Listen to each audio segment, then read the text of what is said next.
Assalamualaikum warahmatullahi wabarakatuh. Bismillahirrahmanirrahim. Alhamdulillah rabbil alamin. Wassalatu wassalamu ala asyrafil anbiya wal mursalin. Sayyidina Muhammadin wa ala alihi wa ashabihi ajma'in, amma ba'd. Fa'udzu billahi minasyaitonir rajim. Bismillahirrahmanirrahim. Fa'lam annahu la ilaha illallah. Wa yaqul azza wa jalla: Inna rabbakum alladhi khalaqas samawati wal ardh fi sittati ayyamin thumma istawa 'alal 'arsy yughshal layla an-nahara yatlubu hasitha wasy-syamsu wal qamara wan nujumu musakhkharatin bi amri ala lahul khalqu wal amr tabarakallahu rabbul alamin.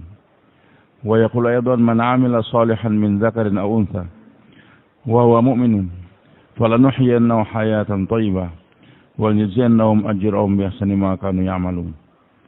Wa yaqulu Rasulullah sallallahu alaihi wasallam, wallahu fi auni al-'abdi ma kana al-'abdu fi auni akhihi.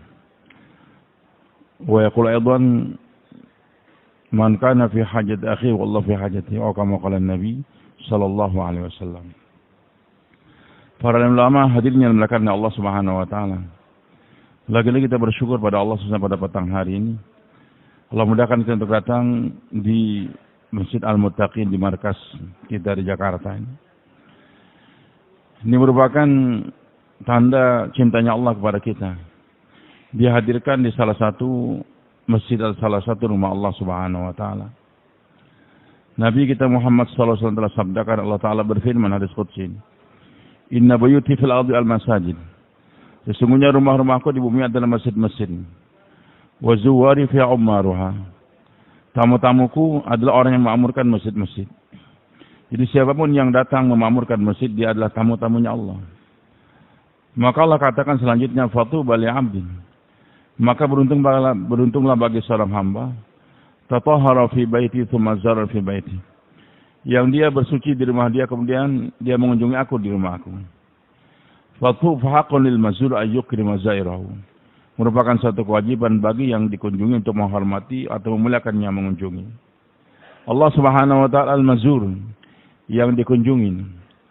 Dia telah mewajibkan diri untuk memuliakan siapa saja mengunjungi Allah Subhanahu wa taala. Dan hadirin yang dimuliakan oleh Allah, Nabi kita Muhammad SAW juga telah sabdakan, Al-masjidu baitu kulli taqin. Ini masjid adalah rumah setiap orang yang bertakwa. Jadi masjidnya adalah rumah orang bertakwa. Tabashwasallahu liman atal masjidah kama yatabashwasu al-ghaib bi-ghaibi idza qarima ilaihim. Maka beliau sabdakan, Allah akan terima dengan senang kepada orang yang datang ke masjid sebagaimana senang atau gembiranya satu keluarga yang kehilangan salah satu anggota keluarganya kemudian kembali kepada mereka. Anak yang kita cinta dari sekian banyak anak-anak kita ini hilang, dicari sekian lama tidak kunjung tiba, dihilangkan di berbagai media tidak juga datang. Sekian lama kembali dia ke rumah, bagaimana gembiranya itu keluarga. Allah Subhanahu wa taala lebih gembira melihat hamba yang datang ke masjid lebih daripada gembiranya satu keluarga yang melihat salah satu keluarga yang hilang kembali kepada mereka. Hadirin yang Allah, juga kalau kita sudah membiasakan diri kita ke masjid nih, Nabi sabdakan, man alifal masjidah alifahullah. Siapa yang jinak dengan masjid, Allah akan jinak dengan dia. Dekat dengan masjid, Allah pun akan dekat dengan dia. Alifal masjid, jinak hatinya dengan masjid. Hari ini kita liar dengan masjid. Datang terakhir, pulang paling cepat kadang-kadang. Kenapa kita tidak di masjid? Karena kita jarang beritikaf di masjid. Kita beli seekor ayam, mau untuk kita pelihara di rumah kita, ayam kampung biasanya. Kita beli di pasar, sampai di rumah kita lepaskan, hilang. Taruh dikurung sebentar, 5 menit, lepas hilang. Tapi kalau kita kurung selama 3 hari, 3 malam, kasih makan sana, kasih minum di sana, maka dia jinak dengan tempatnya tersebut. Nanti kita lepas setelah 3 hari, dia akan kembali lagi ke tempat tersebut. Maka hati kita supaya jinak dengan masjid, minimal kita itikaf 3 hari setiap bulan latihan. Supaya nanti kemanapun kita pergi senantiasa mencari masjid. Man alifal masjidah alifallah. Kalau sudah hati kita jinak dengan masjid, nanti Allah pun akan dekat dengan kita. Hadirin yang dimuliakan Allah, juga Nabi kita Muhammad SAW telah sabdakan, Innal masajid autadan. Sesungguhnya ini masjid-masjid punya pasak.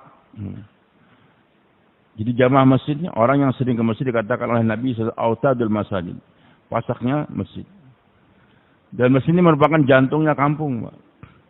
Maka ini masjid, tiang pancang atau tiang pasaknya bukanlah kekuatan daripada beton yang dipasang, tidak. Tapi sebagai kuatnya bergantung daripada jamaah yang banyak di masjid tersebut. Hadirin yang dimuliakan Allah, kalau itu bangunan pasaknya kuat, maka nggak bisa digoyang. Dulu kami waktu pramuka dulu biasa kita pasang tenda, ada pasak. Maka kalau pasangnya kuat diikat, maka itu tenda tidak akan goyang. Ketika ini bumi Allah ciptakan labil ya. Maka Allah ciptakan gunung, wal jibala autada. Allah firmankan bahwasanya kami jadikan gunung sebagai autad. Pasaknya ini bumi. Sehingga bumi pun stabil, tidak labil. Sehingga malaikat heran bertanya, Allah, apakah ada hambamu, apakah ada makhlukmu yang lebih kuat daripada gunung ini? Jadi begitu hebatnya itu gunung Pak, yang menjadi pasak sehingga bumi jadi stabil, tidak labil lagi. Ketika saya dulu di Mesir, sambil kuliah kita menghafal Quran di masjid. Imam masjid tempat saya tinggal, Al-Fatah, Masjid Al-Fatah namanya.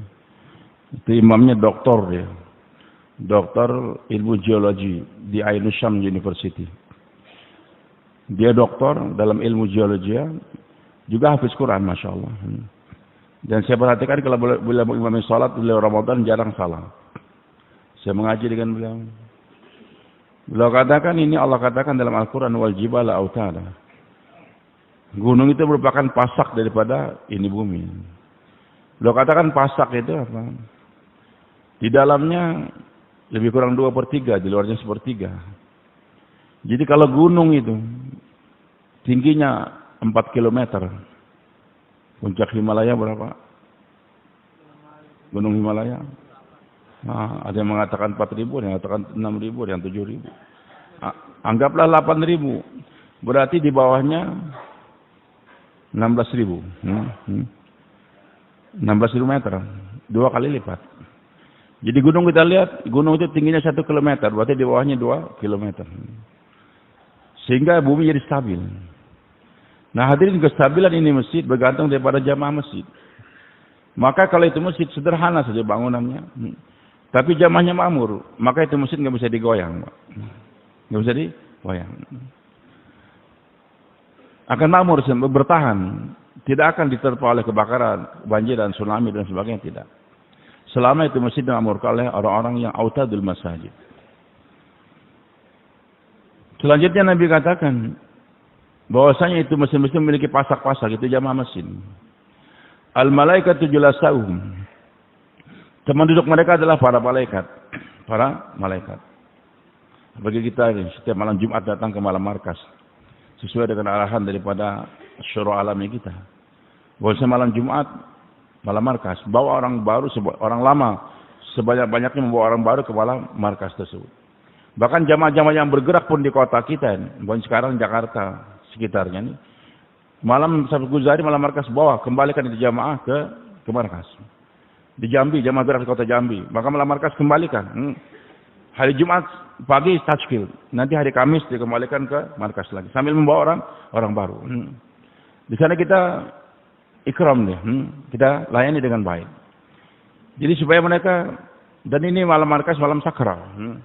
Hari-hari biasa silakan sholat di mushola masing-masing. Tapi hari Jumat di Masjid Al-Jami'. Sebagaimana para sahabat radhiyallahu anhum, mereka sholat Jumat. Di malam mereka masing-masing sholat 5 waktu, di malam mereka masing-masing banyak. Abu Bakar As-Siddiq juga sering sholat di awali di tempat beliau tinggal. Tapi kalau hari Jumat semuanya kumpul di Masjid Nabawi. Begitu kita hadirin setiap minggu kerja di bawah kita silakan. Tapi malam Jumat khusus kita datang ke malam markas kita. Hadirin yang Allah Subhanahu wa taala. Maka siapa yang datang dari berbagai tempat, apalagi di Jakarta, dari Jakarta Utara, Timur dan sebagainya, datang jauh ke sini. Maka mereka datang bukan sendirian. Kalau niat untuk mengunjungi teman-teman dia saja, minimal setiap satu orang akan digiring oleh 70.000 malaikat. Itu kalau niat kita mengunjungi satu saja. Bagaimana kalau kita niat kita kunjungi sekian ratus orang? Maka setiap kita ini minimal di titik mana 70 malaikat. Dan duduk kita di masjid tadi. Al-malaikat itu jelas, teman duduk mereka adalah para malaikat. Dan Nabi SAW juga sabdakan, Al-maru ala dini khalili.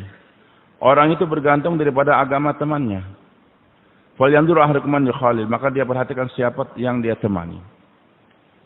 Jadi kalau ingin tahu kepribadian seorang, tanya siapa temannya.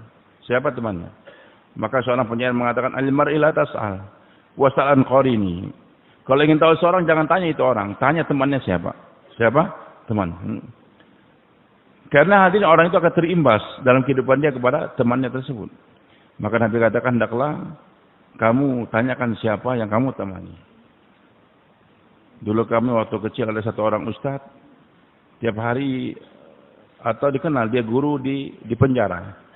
Diminta oleh pemerintah, oleh pengurus penjara, kepala sipil penjara untuk mengajar di penjara. Yang diajar kemarin dulu di penjara orang narkoba nggak dikenal loh. Narkoba ini baru-baru saja. Kebanyakan yang masuk penjara dulu adalah maling. Maka beliau ini ngajar. Setiap minggu ke penjara, hampir tiap hari dia ngajar maling-maling di penjara. Maka kalau beliau lewat dikenal itu guru maling loh. Dikatakan guru maling. Padahal dia bagus ngajar maling. Cuman kan yang diajar tiap hari maling maka dikenal sebagai guru maling. Hadirin Allah. Jadi bergantung kepada orang yang dia temani, begitulah nanti kemudian surah akan terimbas.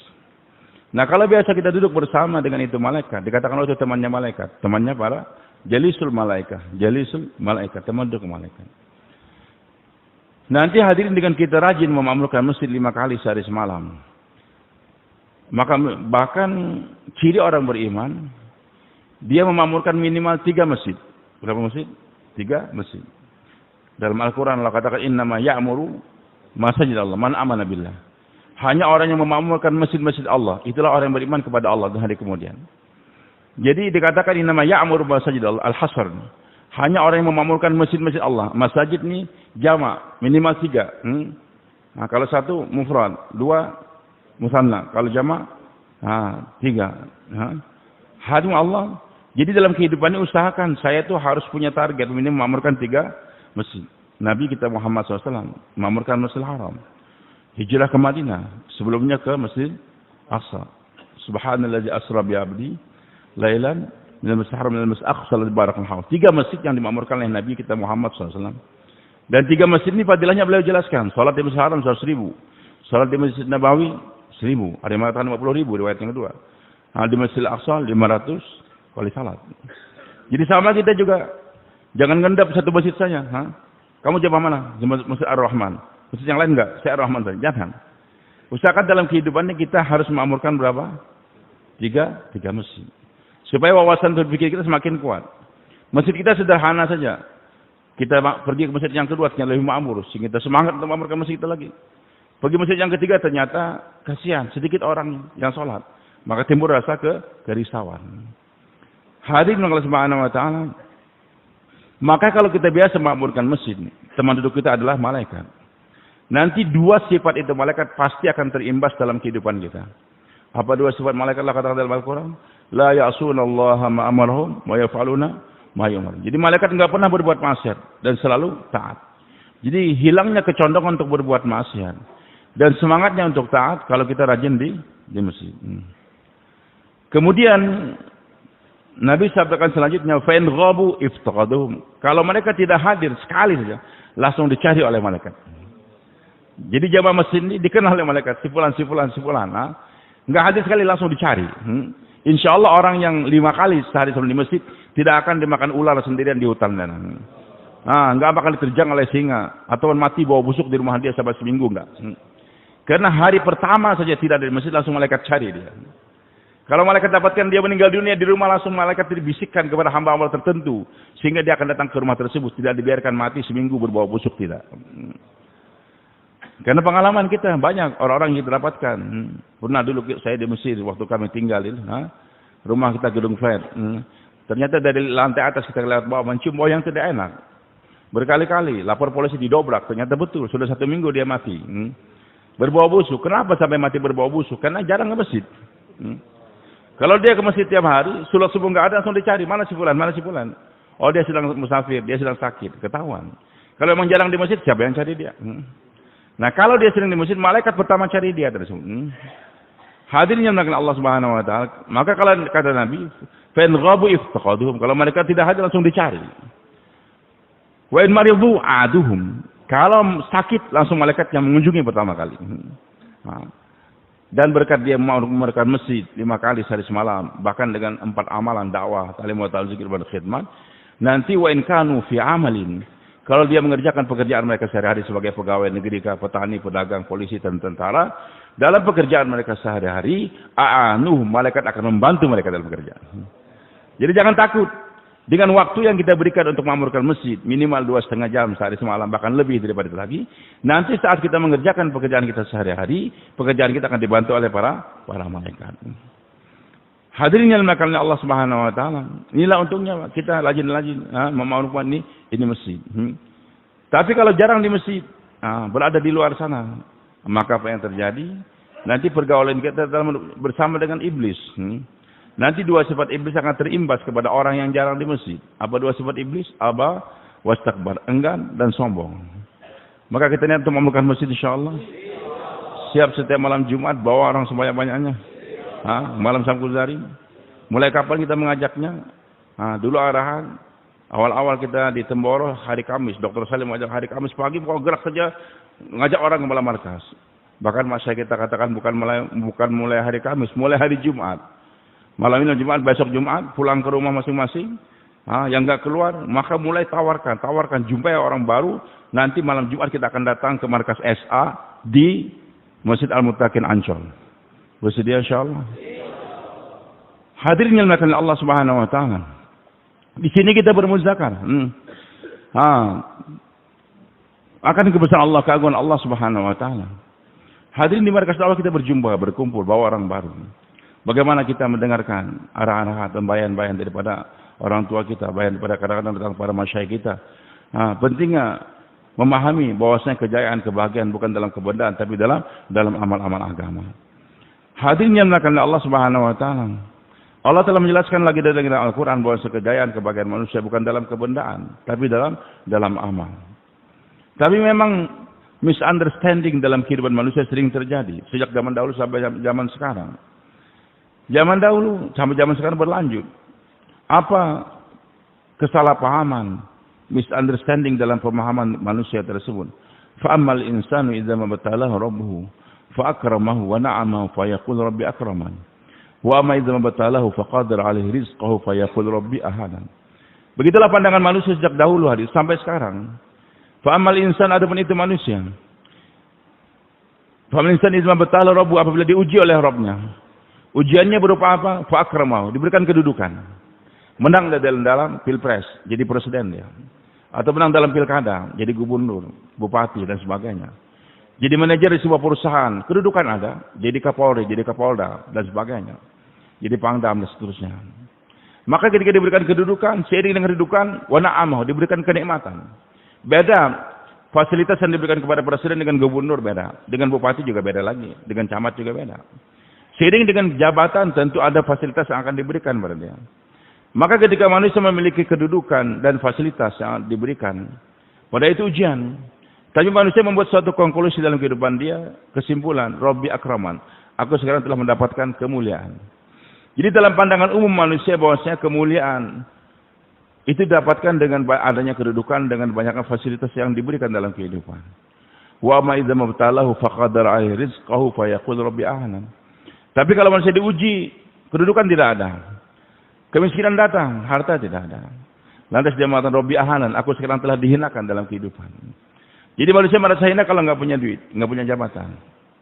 Maka atas kesalahpahaman itu manusia Allah katakan, kalla. Kata-kata kalla dalam bahasa Arab penolakan yang sangat tegas. Kalla, salah, tidak benar wahai manusia. Pendapat yang mengatakan bahwasanya kemuliaan dengan kedudukan, dengan harta itu adalah salah. Begitu pula hadirin Allah. Karun punya harta yang luar biasa. Ma inna mafatihahu la tanu bil usbil uqwati min arjah. Jumlah kunci-kunci gudangnya saja. Jumlah kuncinya saja. Enggak bisa diangkat oleh sekian banyak laki-laki yang kuat. Bagaimana pembendaharaan? Suatu saat dia sombong. Dia ambil kereta-kereta daripada emas, ditarik dengan kuda yang kuat. Dikeluarkan semua kekayaannya, dipamerkan, demonstrasi keliling kota Kairo. Maka ketika Qarun membawa harta yang begitu banyak dengan pundi-pundi daripada emas, berlian dan sebagainya, manusia melihat kekayaan yang dipamerkan oleh Qarun. Waktu itu manusia terbagi dua. Sebagaimana juga hari ini, ketika melihat orang kaya memperlihatkan mobil dan sebagainya, manusia terbagi dua. Fa kharaja ala qaumi fi zinati. Qarun telah mendemonstrasikan, memamerkan kekayaan dia tadi. Qala lajinul hayatad dunya ya laitani salma utiya Qarun innahu ladzu hazzun azim. Berkatalah orang yang di hati ada keinginan untuk mendapatkan dunia, ya laitana salma utiya Qarun. Alangkah baiknya kita dapat harta seperti Qarun. Kita mudah-mudahan dapat harta Qarun gitu. Ya Qarun sini berangan-angan begitu. Mudah-mudahan dapat harta Qarun. Dan ini Allah sudah cantumkan dalam Al-Qur'an. Ketika melihat kekayaan Qarun, semua orang punya berangan-angan ingin punya harta Qarun. Lihat orang punya mobil Mercedes, enak juga kalau punya mobil Mercedes. Punya ini enak juga begitu. Kenapa waktu itu masyarakat ingin harta seperti Qarun? Ya laitani salama utiya Qarun innahu ladzu hazzin azim. Karena dalam pandangan masyarakat waktu itu, Qarun memiliki nasib yang paling baik. Jadi nasib yang baik atau kedudukan dalam masyarakat yang mulia waktu itu adalah ketika memiliki harta seperti Qarun. Tapi dalam pihak yang lain, wa qalla jinautul ilma, maka berkatalah orang yang diberikan kepahaman yang benar oleh Allah, diberikan ilmu oleh Allah. Ilmunya bukan cuma bagaimana cara sholat, puasa, zakat dan haji, itu juga perlu ilmu. Bagaimana cara sholat, bagaimana cara haji, bagaimana cara berpuasa, juga ilmu. Tapi ilmu yang lain lagi adalah wa qalla jinautul ilma, maka berkatalah orang yang diberikan kepahaman oleh Allah Subhanahu wa taala, kepahaman akan hakikat yang sebenarnya daripada kehidupan itu apa? Wailakum, salah kalian, celaka kalian. Jadi kalian mengatakan bahwa Qarun orang yang paling hebat di dunia itu adalah salah.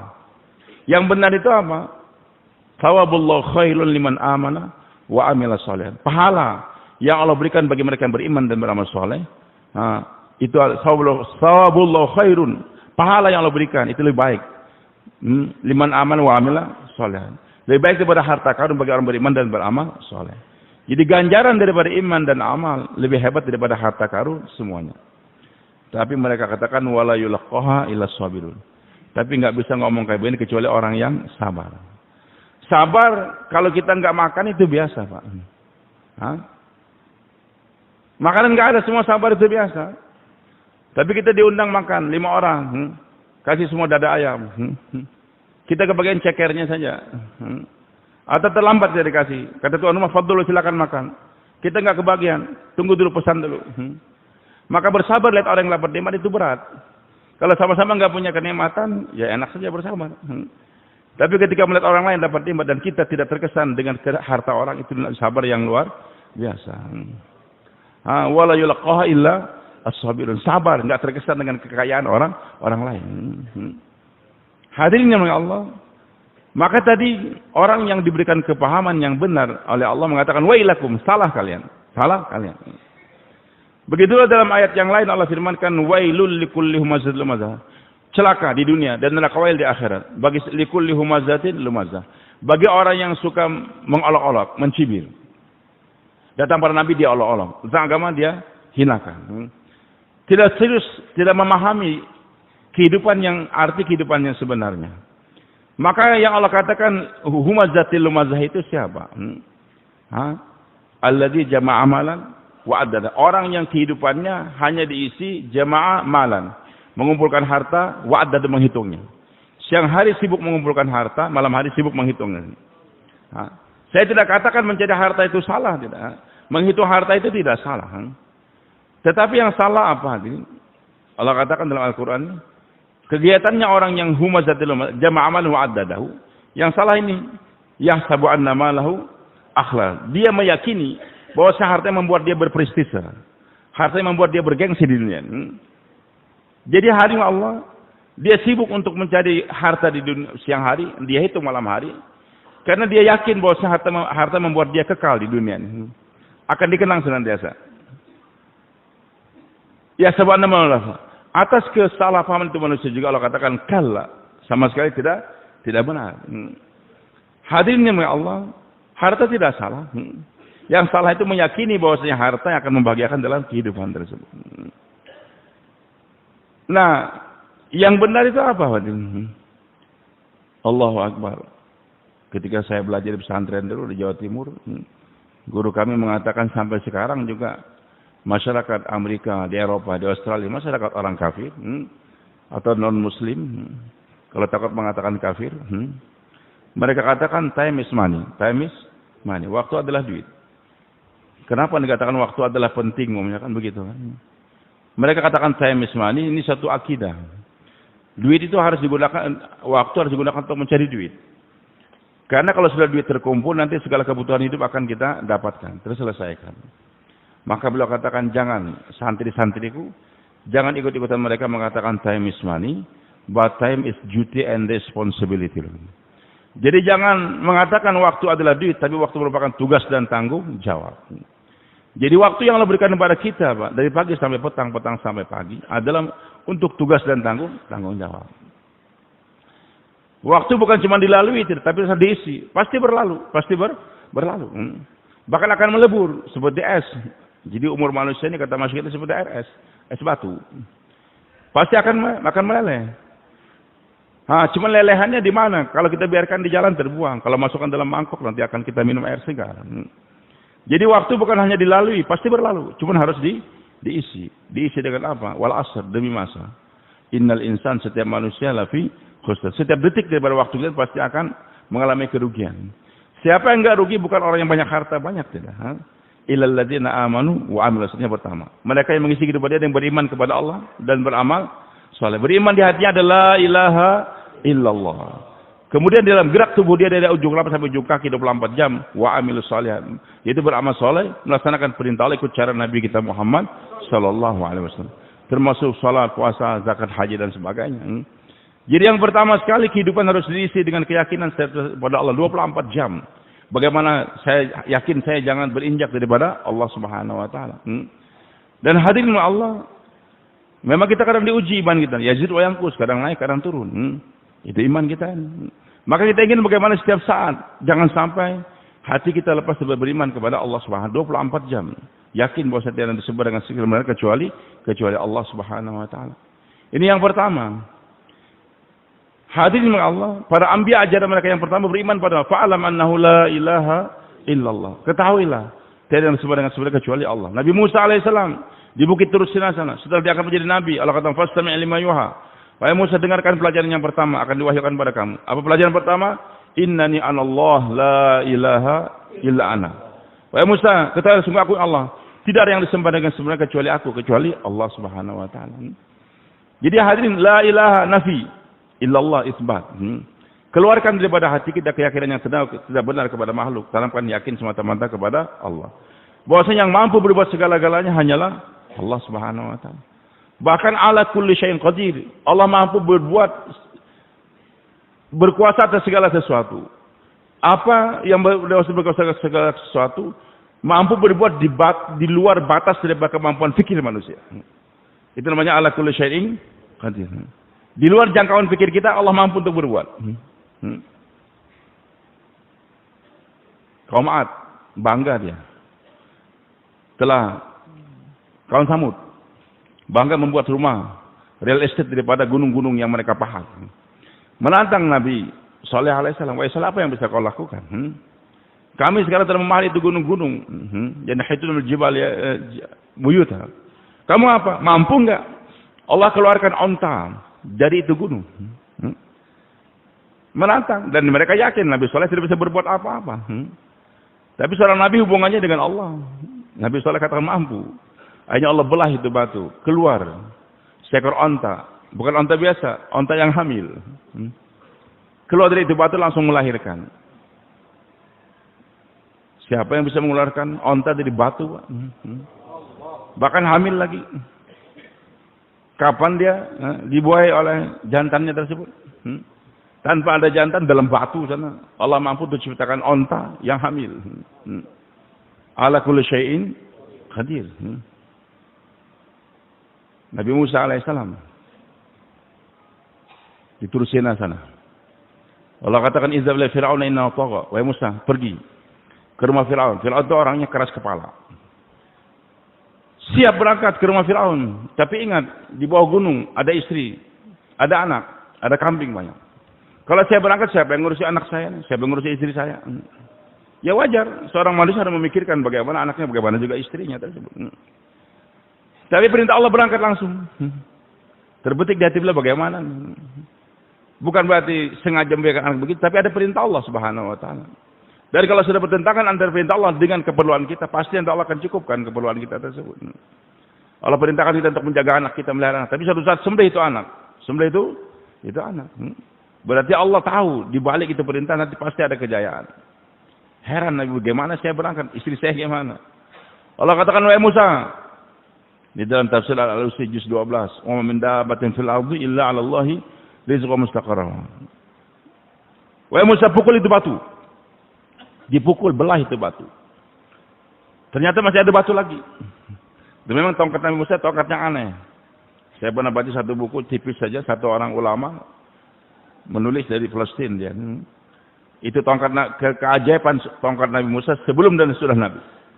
Sebelum Nabi kelebihannya apa dan sebelumnya dia lebih apa. Di antaranya tongkat Nabi Musa kalau dipukul ke batu-batu yang belah. Kalau kita punya tongkat pukul batu, tongkat kita yang patah gitu. Entah terbuat dari kayu apa, wallahu alam. Pukul itu batu besar, dipukul, belah itu batu. Masih ada batu lagi dalamnya. Pukul wahai Musa itu batu yang kedua lagi, dipukul lagi, keluar lagi batu lagi dalamnya. Batu berlapis 3. Pukul lagi itu batu, dipukul lagi, terbelah. Dalamnya ada seekor binatang, kayak ulat kecil. Dan di mulutnya ada makanan. Hadirin padahal manusia yang memerlukan oksigen dimasukkan dalam kamar gelap. Itu ada berapa anak kemarin, saya baca dalam berita, main-main di adegan tetangganya, dicari ayahnya, kok nggak ada 1 hari, kemana anak saya cari. Bermain-main katanya dengan simpulan dengan anak tetangga tadi, cari nggak ada, ternyata di garasi mobil, ada mobil ayahnya memang, mobil ayah tetangga tadi dibuka, ternyata anak mereka tadi mati semua dalam mobil. Makanya biasa kalau kita parkir mobil, maaf nih, di garasi, kunci itu mobil, jangan terbuka. Jangan gak dikunci, nanti anak kita buka, masuk main-main, masuk dalam, lupa membuka nggak bisa, mati dia dalam berapa jam. Biasa begitu. Kalau manusia tanpa oksigen akan mati dalam berapa jam saja. Tapi aneh, Allah mampu untuk pelihara itu binatang dalam 3 lapisan batu. Ada udaranya? Nggak ada udara. Bahkan bisa masukkan lagi makanan ke dalam itu 3 lapisan batu. Siapa yang mengerjakan? Allah. Mampu Allah Pak untuk memasukkan makanan. Jangankan cuma udara saja, makanan saja. Mampu Allah masukkan ke dalam 3 lapisan itu batu. Dan ketika Nabi Musa AS diperintahkan untuk mendengarkan apa yang dikatakanlah itu binatang yang kecil tadi, ternyata dia bertasbih. Subhana man yarani, Maha suci Allah yang melihat aku. Wa yasma'u kalami, mendengarkan ucapan aku. Wa ya'rifu makani, mengetahui di mana aku berada. Wa yadhkuruni wa la yansani, ingat kepada aku, tidak pernah lupa kepada aku. Wahai Musa, jangankan istri yang di luar batu, binatang dalam batu aja aku nggak pernah lupa untuk memberi makan padanya. Ala kulli syai'in qadir, berkuasa atas segala sesuatu. Dikatakan iblis kelantau alai bawa anaknya setan. Nak, jalan-jalan nak. Kemana? Jalan saja. Ketemu satu orang abid, ahli ibadah dia, tapi nggak punya ilmu. Abid, tahu nih tahu apa? Jarum. Tahu anda tahu? Mampu nggak Allah masukkan onta ke dalam lubang jarum yang kecil ini? Si abid heran, dia berpikir gimana ya? Onta besar, sementara lubang jarum kecil. Pikir dia, ingin mengatakan nggak mampu, berat. Tapi di otaknya kan pikir gimana ya? Onta besar, lubang jarum kecil. Perkataan bagaimana saja itu menunjukkan keraguan. Ketawa iblis, lari dia. Wahai anakku, coba lihat. Ini orang sudah sekian puluh tahun beribadah, aku kafirkan. Aku sesatkan dalam waktu, hitungan detik saja. Sekarang jalan lagi, pergi ke rumah orang alim. Beribadah dengan keilmuan dia. Syekh, tahu apa? Jarum. Mampu enggak Allah masukkan onta ke dalam lubang jarum? Kata itu orang alim, mampu. Ala kulli syai'in qadir. Allah mampu untuk masukkan onta ke dalam lubang jarum. Bagaimana caranya? Kalau Allah jangan ditanya al-kaifiyah, jangan bagaimana. Itu bukan urusan kamu. Allah mampu. Pertanyaan bagaimana itu salah. Dan Allah nggak suka. Maryam alaihissalam sehat, ibadah kuat, badannya sehat. Di mihrab sana. Tadinya bayi dia, kecil, dipelihara oleh Zakaria alaihissalam, dikasih makan. Tapi semakin besar, sudah dewasa, gadis, Nabi Zakaria heran. Dulu dia kecil membutuhkan saya kasih makan, tapi setelah dewasa sehat, kok enggak perlu lagi bantuan Nabi Zakaria. Kullama dakhala 'alaiha Zakaria wajada indaha kullama dakhala Zakaria mihrab wajada indaha rizqa. Ketika Nabi Zakaria membuka mihrab dan kunci cuma tangan beliau untuk memberikan makan, ternyata sudah ada makanan. Bertanya kepada anak asuhnya tadi, "Anna laki hadza?" Wahai Maryam, dari mana ini makanan? Maryam berkata, "Huwa min," ini dari Allah. Allah mampu tuh hantarkan makanan langsung dari langit kepada Maryam alaihissalam. Nabi Zakaria pun tersentak. Santri saja saya dapat menandai Rasulullah, bagaimana kiainya? Masa imannya kiai kalah dengan santri? Langsung beliau pun belajar daripada santrinya. Hunalika da'a Zakaria rabbahu. Langsung beliau doa lagi. Hunalika da'a Zakaria rabbahu. Qala rabbi habli min dzurriyyati in dzurriyyati innaka samiyud du'a. Ya Allah, kalau engkau telah hadirkan makanan kepada santriku nih, dia yang tidak dulu. Engkau kalau begitu engkau juga mampu untuk hadirkan lagi untuk aku anak, walaupun sudah tua begini. Allah kabulkan. Baik. Suatu saat Jibril datang. Fatamasal basyan sawiyya, datang sebagai laki-laki yang ganteng betul-betul. Dan setiap wanita yang gadis mengharapkan yang dia nantikan kapan hari perkawinan. Datang ternyata laki-laki yang ganteng betul. Basyaron sawiyya, tubuhnya betul-betul kayak orang di sana tuh, sisan dan sebagainya. Bukan kayak kita nih kecil-kecil kan. Ganteng betul-betul. Tapi Maryam alaihissalam orang yang bertakwa. Dia kata, "Inni a'udzu birahmani minka in kunta taqiyya." Saya takut pada Allah. Saya berlindung dengan Allah daripada kamu. Kalau bertakwa lari. Lari kamu. Jibril katakan enggak. Saya innama ana rasul rabbik. Saya adalah bukan manusia biasa, bukan manusia jahat, tapi saya ada urusan dari Allah. Liya habal akhi gulaman Zakia akan memberikan pada kamu anak yang betul-betul bersih. Bukan dari perzinahan, anak yang suci.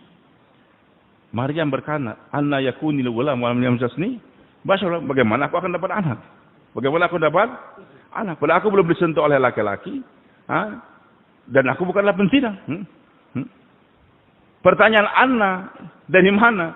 Loh tadi ketika guru kamu datang, Zakaria, bertanya dari mana ini makan, kamu langsung jawab dari langit. Kenapa kamu enggak mengatakan juga ini mampu dari langit? Memang kadang-kadang iman begitu, ujian, Bang. Kadang kita lulus, kadang kita gagal.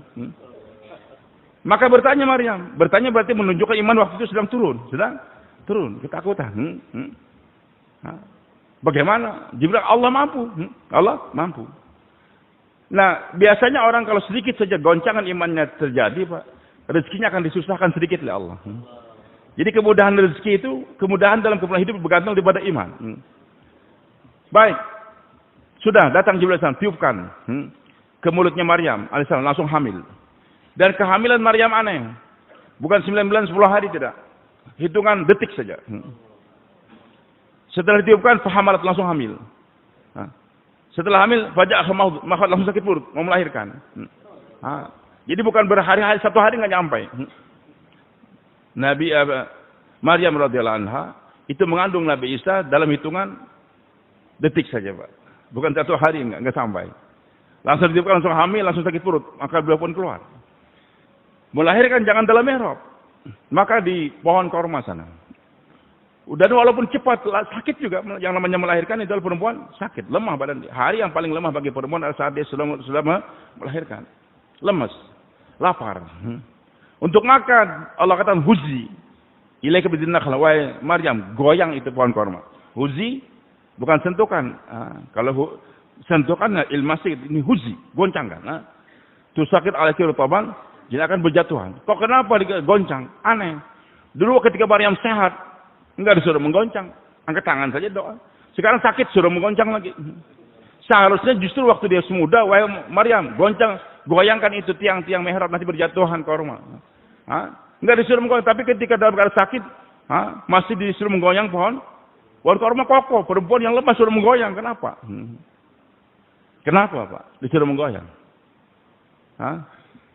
Karena orang mengatakan kan mengambil asbab itu juga perlu. Maryam jadi suruh kerja, kenapa kita nggak kerja? Bukan. Kalau disuruh kerja, kenapa waktu sehat nggak kerja? Saya sakit disuruh kerja. Disuruh kerja sekarang karena iman bergoyang waktu di mihrab sana. Pertanyaan Anda dari mana? Itu jawaban kerja kamu sekarang. Kerja kamu sekarang. Untuk menebus dari keimanan yang lama sekarang goyang. Kalau kerja nggak bertanya, tetap akan datang ke mihrab. Nggak perlu dicari ke sana, itu rezeki. Nah hadirin Allah Subhanahu Wa Taala. Jadi pertanyaan bagaimana itu bukan jangan kalau kepada Allah. Kalau kita, sudah bilang Ustaz, saya akan jamin. Untuk pondok Ustaz santri saya ngasih makan. Dari mana? Silakan. Tapi kalau Allah yang jamin jangan tanya bagaimana. Datang. Tahu. Apa? Ini jarum. Ini apa onta? Mampu enggak Allah? Mampu kata lu. Bagaimana? Jangan tanya bagaimana. Mungkin kata ulama mampu. Bagaimana Allah besarkan itu lubang jarum, dikecilkan itu onta. Allah mampu untuk mengecilkan onta dalam 1 detik saja. Gedekan lubang jarum. Tapi ala kulli syai'in qadir. Berkuasa atas segala. Maksudnya apa? Tanpa mengecilkan lubang jarum, tanpa membesarkan lubang jarum, tanpa mengecilkan itu onta, Allah mampu untuk masukkan itu onta ke dalam lubang jarum. Ala kulli syai'in qadir. Kalau sekedar menggedekan lubang jarum, mengecilkan onta, mungkin manusia juga bisa dengan teknologi canggih. Itu binatang bisa dikecilkan, dikuruskan, lubang jarumnya gede bisa. Tapi Allah mampu berbuat di luar kemampuannya, di luar kemampuan manusia. Jangankan di luar kemampuan gerak otak manusia nggak mampu untuk memikirkan. Ala kulli syai'in qadir. Ya, tanamkan. Hadirin yang dimuliakan oleh Allah Subhanahu Wa Taala. Ini pelajaran pertama, Pak. Kita beriman. Kemudian yang kedua, amila solehan. Bagaimana beramal soleh? 24 jam hidup kita. Hendaklah kita isi melaksanakan perintah Allah, ikut cara Nabi kita Muhammad Sallallahu Alaihi Wasallam. Ini waktu harus diisi setiap saat. Yakinkan. Beriman. Yakin kepada Allah. Beramal soleh. Amal dikatakan soleh. Kalau semata-mata karena Allah, kemudian ikut cara Nabi kita Muhammad SAW. Itu namanya berilmu, Pak. Nah, hadirin Allah Subhanahu Wa Taala, kita umat Nabi Muhammad SAW tidak akan datang Nabi lagi setelah beliau. Maka waktu yang berikutnya selain untuk pribadi kita sendiri, wa tawassabil haq wa tawassabil ini kita bawa agama untuk orang lain. Hadirin Allah, kemarin ulama masyayikh kita telah membayangkan dalam beberapa event-event pertemuan 6 sifat yang kita ulang-ulangi dalam bayan-bayan kita yang kita muzakarahkan. 3 sifat yang pertama hubungan dengan langit. Hubungan dengan langit. Tanamkan la ilaha illallah Muhammad Rasulullah. Keyakinan kita ikut cara Nabi SAW. Kemudian salat datul khusyuk wal khudu. Kita beriman kepada Allah, yakin pada Allah. Kemudian salat minta kepada Allah, minta kepada Allah. Wasta'inu bis-sabri was-salah. Beribadah, sembahkan diri kita kepada Allah Subhanahu Wa Taala. Yang kedua nih.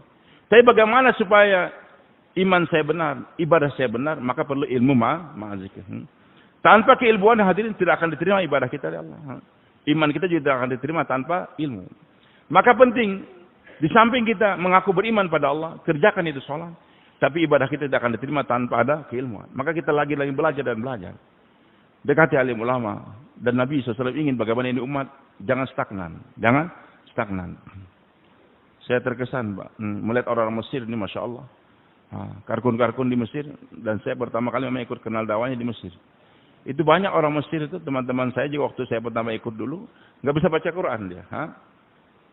Senang belajar dengan kita, padahal saya juga tajwidnya nggak begitu benar juga. Tapi dia semangat belajar.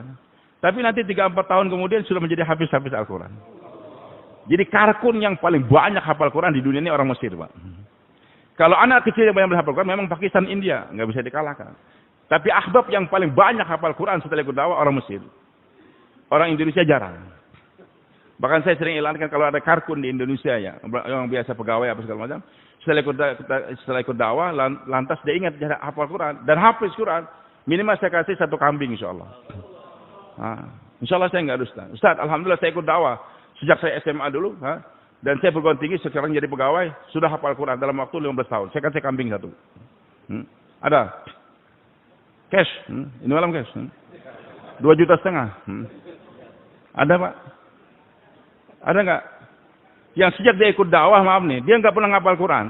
Bahkan waktu ikut dakwah waktu SMA dulu atau SMP dulu, baca Qurannya nggak bisa dia. Tapi setelah ikut dakwah semangat, akhirnya menjadi hafiz Quran. Dalam waktu 10 tahun atau 20 tahun. Ada. Saya kasih kambing insya Allah.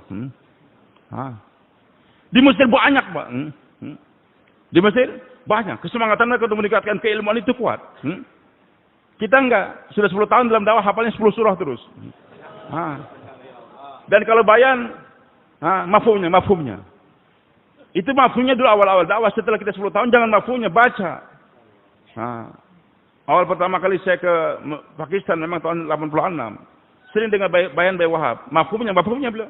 Tapi akhir-akhir 90 begitu saya 93, 95, beliau baca ayat Al-Quran. Banyak Syekh Abdul Wahab yang hafal ayat-ayat hadis Nabi, beliau banyak hafal. Banyak yang saya enggak hafal, Syekh Abdul Wahab hafal. Luar biasa. Jadi jangan stagnan kepada mafhumnya terus belajar kita. Dekati alim ulama. Bersedia insyaallah.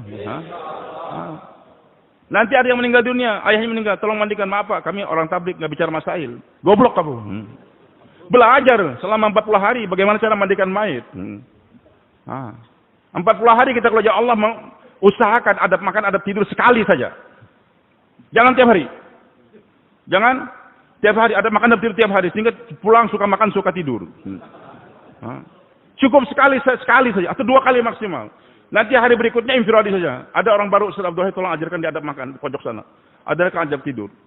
Adab apa yang kita pelajari setiap hari? Banyak.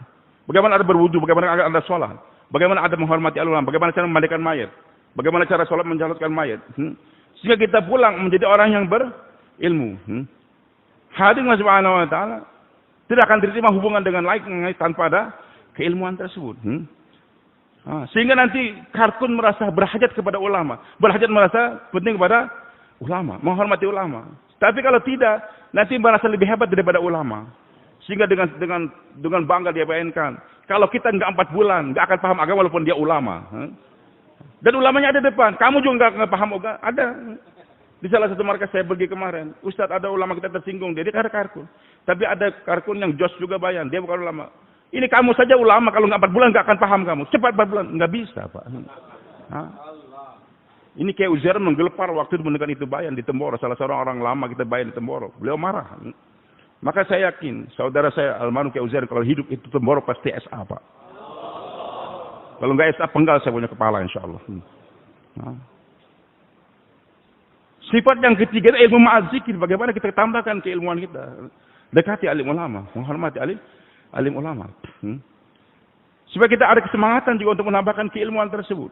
Nampak hadirin Allah Subhanahu sehingga tahu. Kadang-kadang kalau kita tanpa menambah keilmuan tersebut, orang perlu duit, Pak pinjam duit Pak, berapa? 5 juta.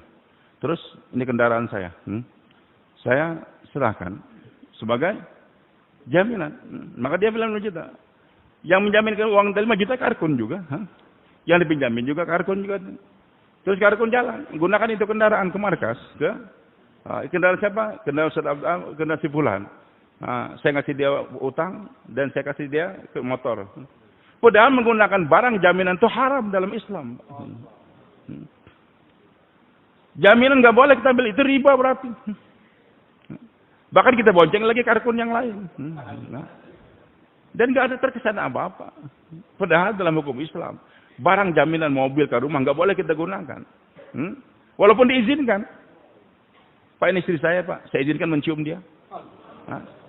Suami mengizinkan cium. Kenapa kamu cium istri dia? Dia suaminya mengizinkan saya. Izin seorang hamba tidak menghalalkan yang haram, Pak. Yang namanya barang jaminan tidak boleh kita gunakan. Kecuali kita akadkan dengan akad jual beli. Baik, ini kendaraan kamu saya beli 5 juta rupiah. Harganya sekian. Nanti kalau kamu punya kemampuan lagi, punya uang 5 juta kamu beli lagi, saya akan jual. Silahkan. Itu akadnya akad jual beli. Ini kita belajar. Maka di India, Pakistan, Bangladesh, betul guru-guru kita, sekarang kita banyak. Setelah mereka ikut dakwah, kesemangatan untuk mempelajari ilmu agama itu semakin kuat. Sehingga ada ulama, kepada rujukannya siapa. Tidak berani untuk menghinakan ulama, menghormati alim ulama. Begitu ya halnya Allah Subhanahu wa ta'ala. Selain yang 3 ini, hubungan kita dengan langit. Maka yang keempat, ikram muslimin. Ini adalah untuk memagari daripada sifat-sifat sudah kita dapatkan tadi. Dan hadirin Allah Subhanahu wa ta'ala, hak hamba Allah perlu kita tunaikan. Maka beliau katakan ajib. Agama itu akan datang untuk diri kita, Pak. Dengan kita bermujahadah. Walladzina jahadu fina Lana diannahum subulana. Jadi sejauh mana kita berpayah-payah, nanti hidayah akan diberikan kita. Berpayah-payah untuk bangun malam, berpayah-payah kita dakwah, nanti hidayah akan diberikan. Tapi untuk menyebarkan hidayah kepada orang lain hanya dengan akhlak. Hanya dengan akhlak. Enggak bisa kita sebarkan agama kepada orang lain dengan mujahadahnya kita. Dengan kita bermujahadah, Islam akan tersebar untuk diri kita dapatkan. Tapi untuk membawa agama kepada orang lain perlu namanya akhlak. Kamu datang orang baru, Masya Allah, sini Pak. Pak, kami di markas, makannya jam 11 malam Pak. Nanti keluar 3 hari Pak, Bapak bisa makan apa? Makan daging. Maaf, 3 hari kita makan lele saja. Atau, ya maaf, makan lele maksudnya, saya ini, hidup saya nggak bisa makan lele Pak, nyeri. Biasa makan kambing. Kalau lihat lele itu jadi, entah kayak mau mati. Ya. Mujahadah Ustaz. Nggak bisa Pak. Orang yang suka makan kambing, kasih kambing. Baru dia dapat hidayah. Orang suka makan kambing, kita kasih lele, lari dari hidayah dia. Iya Pak. Jadi untuk menyebarkan hidayah kepada itu orang, kita harus ikhram, kita korbankan apa milik kita. Untuk diri kita mujahadahkan diri kita. Khalid bin Walid, Amr bin As, Ikrimah bin Jahal, pentolan kaum Quraisy yang telah membunuh 70 orang. Sahabat Nabi, termasuk paman Nabi SAW. Tapi Nabi SAW ingin mereka ini dapat hidayah, bagaimana? Maka hadirin subhanahu wa ta'ala ketika Nabi pergi pada Umratul Qadha, cari mana Khalid? Lari dia. Khalid nggak mau jumpa dengan Nabi SAW. Maka Nabi katakan kepada saudaranya, mana kau punya kakak? Khalid itu orang baik dia. Khalid itu orang baik. Tapi dia cerdas. Tapi kenapa dia menggunakan kecerdasannya kepada sesuatu yang tidak baik? Maka dia terkesan langsung kirim surat. Khalid, Rasul menanyakan kamu. Rasul menanyakan kamu tuh orang pintar. Kenapa menggunakan kepintaran ke sana? Terkesan, Nabi nggak mengenal, tidak. Nabi tahu kebagaimana. Akhirnya Khalid radhiyallahu anhu pun terkesan dengan pujian Nabi SAW. Dan datang ketika Khalid datang, Nabi sambut dengan gembira. Begitulah Amr bin As datang, dimuliakan oleh Nabi. Ikrimah bin Abu Jahal yang berperang bersama dengan ayahnya terus. Ketika ayah terbunuh, marah dia. Itu anak langsung ditebas, tangannya terputus. Tapi ketika Fatu Mekah, dia lari ke Yaman. Istrinya kejar dia, tapi minta jamin, ya Rasulullah, suami saya orang baik, saya akan dakwah dia. Tapi kasih saya tanda, saya bosan kau datang dari kamu bosan dia aman. Kata Nabi, ya saya jamin dia aman. Kasih sorban Nabi SAW. Kasih sorban Nabi SAW. Cerita panjang, yang jelas Nabi katakan sebentar lagi Ikrimah akan datang. Sebagai seorang mukmin, muhajir, mujahid. Kalau dia datang, jangan hinakan ayahnya. Jangan sebut-sebut tentang ayahnya saja. Maka Ikrimah pun datang menghadap Nabi. Nabi muliakan.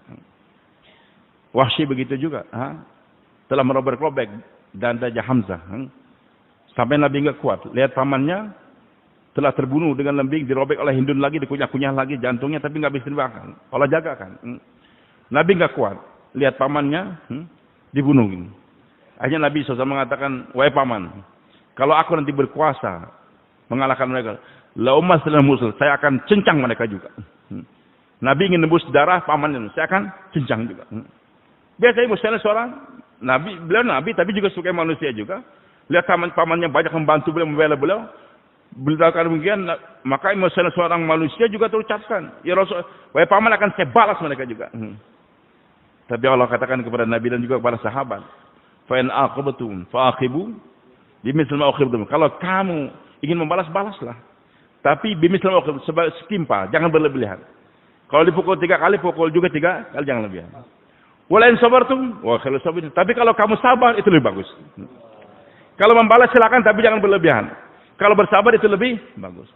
Setelah diberikan pilihan, Allah sendiri yang mengarahkan, wasbir, sabar wahai Muhammad.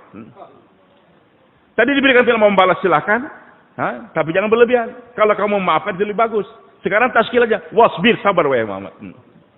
Wa ma sabruka illa Allah. Kalau begitu Allah, wahai Allah, aku sabar. Aku sabar. Maka Mekah pun dibukakan, Wahsy lari dia. Nabi SAW sudah targetkan, memang dia itu akan dibunuh juga. Tapi Nabi ingin bagaimana Wahsy dapat hidayah. Karena Nabi tidak ingin masukkan orang ke dalam api neraka. Memang aneh, Pak. Biasa Nabi SAW kalau merintahkan sesuatu, beliau yang menjadi contoh dalam pengamalan. Dia paling di depan. Beda antara Nabi dengan filsuf. Kalau ahli falsafah hanya pandai berbicara tapi enggak berbuat, Pak. Mereka hanya mengatakan pada pengikutnya, dengarkan apa yang aku katakan, jangan kamu lihat apa yang aku kerjakan. Itu ahli falsafah. Dengarkan apa yang aku katakan dan jangan kamu lihat apa yang aku kerjakan. Makanya ahli-ahli falsafah. Dulu saya demen buku-buku falsafah nih. Saya baca cuma kehidupan Aristotle, Plato dan sebagainya itu saya baca. Shakespeare sebagainya saya baca. Itu kata-kata mereka seperti kata-kata Nabi, Pak. Sepertinya wahyu, sabda kayak ini. Tapi nggak ada ahli falsafah yang happy ending itu nggak ada, Pak. Yang hidupnya dengan tenang, berakhir dengan husnul khatimah itu nggak ada. Karena mereka hanya pandai berujar, tapi nggak pandai berkata. Hanya mengatakan, dengarkan apa yang aku katakan, jangan kamu lihat apa yang aku kerjakan. Nabi beda. Kalau Nabi berani mengatakan, dengarkan apa yang aku katakan dan lihat apa yang aku kerjakan. Lihat apa yang aku kerjakan. Sallu kama ra'aitum. Salatlah kalian sebagai kalian melihat aku salat. Jadi Nabi itu salatnya juga dilihat. Bukan sembunyi-sembunyi, tidak. Hadirin yang Allah Subhanahu wa taala. Maka Nabi SAW perintahkan dan dia yang pertama kali mengerjakan. Tapi ada satu perintah di antaranya kata alim ulama yang Nabi perintahkan dan jelaskan fadilahnya, tapi berusaha Nabi nggak ngerjakan. Nabi berusaha tidak mengerjakan. Apa? Membunuh orang kafir. Membunuh orang kafir. Dalam peperangan kalau kita mampu bunuh satu orang kafir, langsung masuk surga. Jadi siapa yang berani dalam peperangan bisa bunuh orang kafir satu, sudah jamin masuk surga. Bunuh 10 surga. Semakin berani kita berjuang bagi bunuh orang, semakin tinggi surganya. Tapi aneh, Nabi berusaha nggak mau bunuh orang.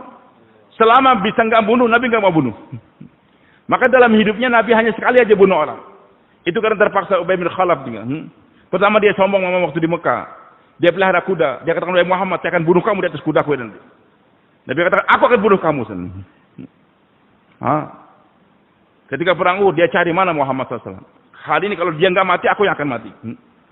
Ketika Nabi kepepet karena kesalahan yang 70 orang tersebut, yang telah 50 orang yang telah meninggalkan gunung tersebut.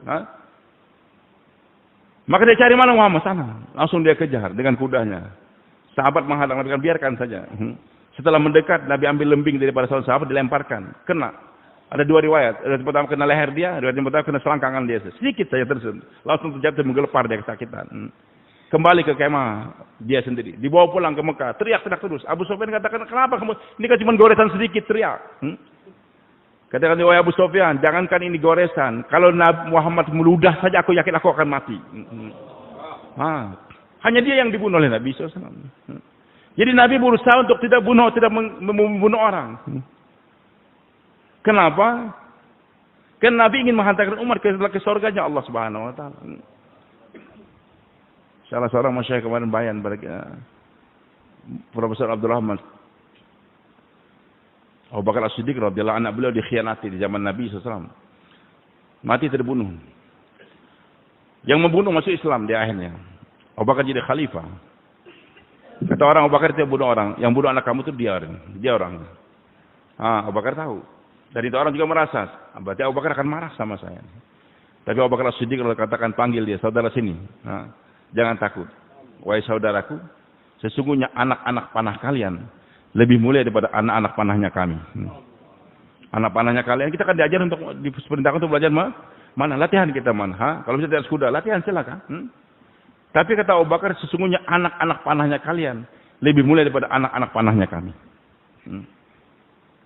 Kenapa, Pak? Paham? Sudah paham selesai bayan kita? Taskin.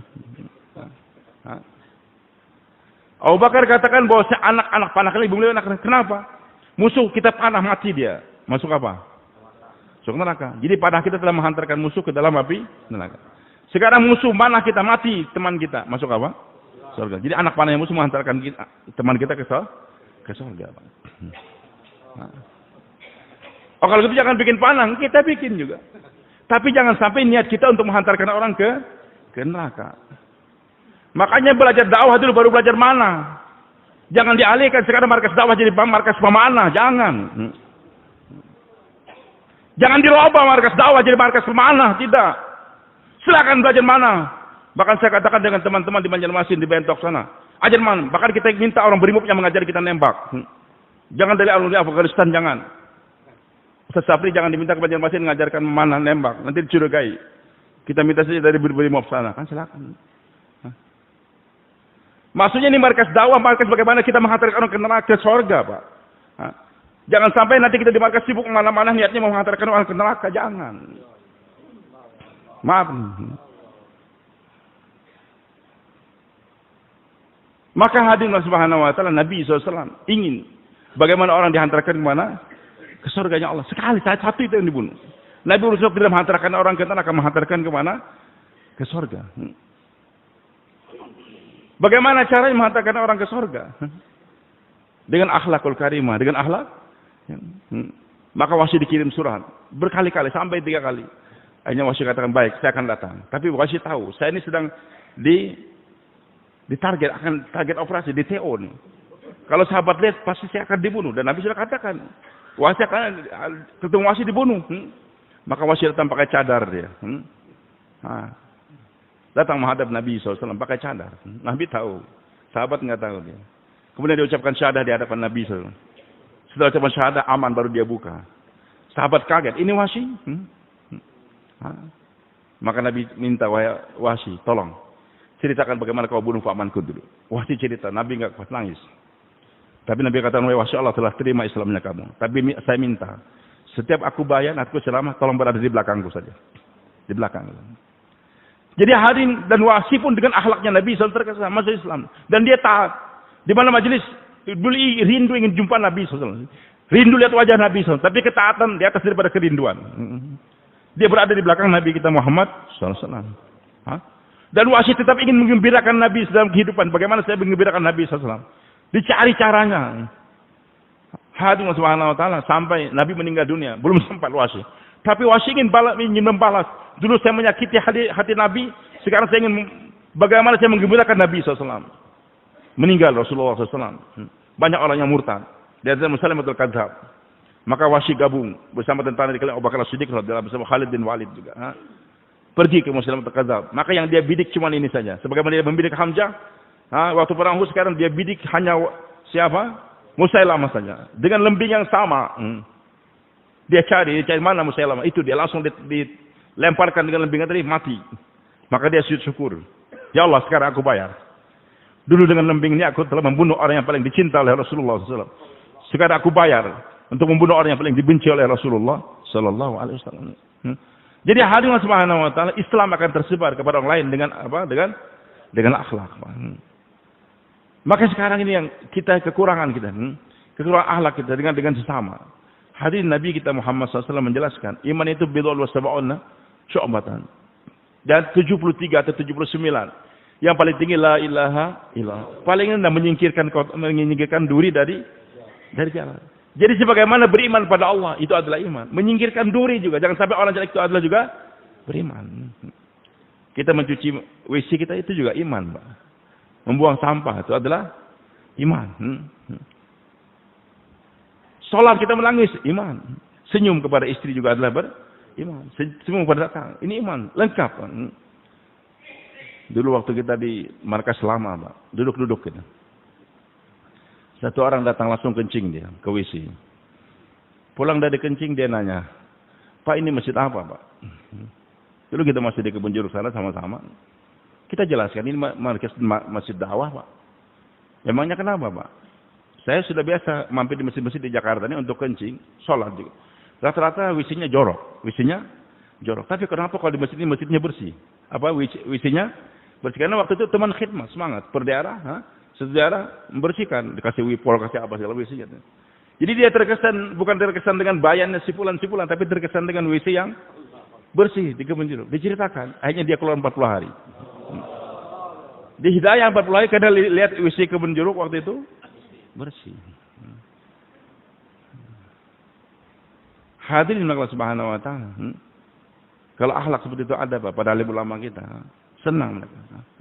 Banyak orang berbondong-bondong untuk buat ini kerja dakwah. Tapi semua perlu kita kerjakan dengan penuh ikhlas. Ikhlas diterima, kalau tidak ikhlas tidak akan diterima oleh Allah Subhanahu wa ta'ala. Dan keikhlasan nanti ketahuan menjelang kematian, Pak. Nabi telah sabdakan, maka nalillah dama wa tasala. Sesuatu yang diniatkan karena Allah itu pasti dama wa tasala. Pasti akan langgang dan bersambung terus. Apa saja? Perkawinan kah? Bangun masjid kah? Apa saja kita niatkan karena Allah pasti dama wa tasala, akan bersambung terus. Wa makana li ghairi in qata wa fasala. Tapi kalau kita membuat sesuatu bukan karena Allah, maka nanti pasti akan inqata, terputus, wan fasala, akan terlepas. Apapun yang kita kerjakan semata-mata pasti akan langgeng, berlanjut terus, berlanjut. Tapi kalau tidak, nanti akan terputus. Dan hadirin Allah Subhanahu wa taala, nanti orang ikhlas tersebut tahu menjelang kematian dia. Maka para ulama telah mempelajari hadis Nabi SAW, bahwa Nabi sabdakan, Inna hadakum la ya'malu bi amali ahli jannah hatta ma bainahu bainal jannati illa dhira. Fa yasbiqul kitab. Fa ya'malu bi amali nar fa yadkhulaha. Sesungguhnya satu orang di antara kamu beramal amal ahli neraka, ahli surga. Dia lahir, sejak dia lahir sampai menjelang kematian dia tinggal satu jengkal saja lagi, satu langkah masuk surga. Itu amal ahli surga semua. Tapi ketika tinggal satu langkah lagi, satu hasta, tinggal satu jengkal lagi, satu hasta, satu langkah, ternyata berubah dia, beramal ahli neraka, hanya masuk neraka dia. Kenapa kata alim ulama kalau begitu? Itu Allah bongkar.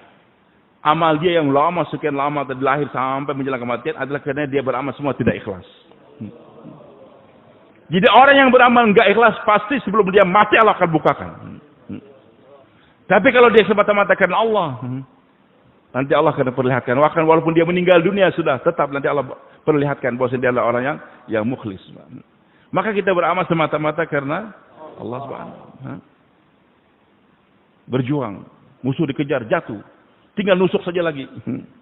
Maka itu orang, ngapain lagi saya hidup ini? Udah mau tuh, dia ludahin Sayyidina Ali. Kenapa muka dia? Biasa kita kan kalau sekalian sudah musuh dikejar, ludahin lagi, udah centang aja lagi berkali-kali. Kurang ajar kamu. Tapi Ali nggak jadi bunuh. Masukkan lagi pedangnya, tinggalkan tuh orang. Heran, dia kejar. Wahai Ali, kenapa kamu nggak jadi bunuh aku? Sudah jatuh, dia meludahin lagi. Kata Ali, dulu saya ingin membunuh kamu karena Allah. Tapi ketika kamu meludah, saya pun emosi marah. Saya takut membunuh kamu karena kemarahan, bukan karena Allah Subhanahu wa taala. Jadi ini agama jangan sampai kita amalkan karena kita kemarahan, tidak. Atau jazbah yang kuat, kesemangatan untuk berbuat baik, lantas kita tinggalkan perintah Allah, tidak. Nabi katakan, saya mimpi masuk Mekah. Maka diikuti oleh berapa? 1.400-1.500 sahabat. Pergi umroh. Sebanyak 1.500 orang bersama Nabi. Umroh. Sesampainya di Hudaybiyah, berhenti dulu. Dicekal oleh kaum Quraisy, nggak boleh masuk. Nggak boleh masuk. Padahal nggak ada hak orang Quraisy untuk menahan orang yang pergi untuk beribadah. Tapi karena bencinya kepada Islam, nggak boleh masuk. Maka Nabi musyawarah, siapa yang kita kirim utusan ke dalam? Umar, nggak bisa. Umar orangnya cepat, emosi dia. Kalau gitu siapa? Utsman bin Affan saja. Dan banyak keluarga aja masih masih dalam keadaan pakai ihram lagi. Maka Nabi kata, wahai Utsman, kamu pergi. Adakan beritahu kepada kaum Quraisy, kami datang kemari bukan untuk berperang, hanya untuk umroh saja. Bicara. Utsman bin Affan radhiyallahu datang, jumpai orang-orang, dan mereka tahu Utsman bin Affan orang yang baik. Mereka juga banyak berhutang budi dengan Utsman bin Affan. Maka mereka katakan, wahai Utsman, kamu kan pakai ihram sekarang. Karena kamu belum melanjutkan umrahnya kamu. Selesaikan umrah kamu dulu. Nanti baru kita bicara. Nabi masih nunggu. Kalau kita begitu bagaimana, Pak? Kita semuanya nih, mau umrah semuanya. Lantas sampai di Jeddah, kata pemerintah Saudi, nggak boleh masuk dulu. Selesaikan dulu urusan hotel dan segala macam. Yang kami izinkan satu orang saja. Urus semua masuk Mekah, selesaikan hotelnya baru kembali sini. Kesempatan kan untuk selesaikan tawaf kita, sa'i kita. Begitu kan, bisa. Maka kata Utsman, selesaikan umrah kamu dulu. Dan kita bangga. Walhamdulillah. Nabi aja nggak bisa umrah, saya yang bisa umrah waktu itu. Tapi Utsman katakan tidak. Saya datang kemari bukan untuk menyelesaikan umrah saya, tidak. Tapi saya datang masuk Mekah ini untuk membicarakan pesan Nabi SAW. Untuk berbicara bahwa saya kedatangan beliau bukan untuk berperang, tapi sekedar untuk melaksanakan umrah.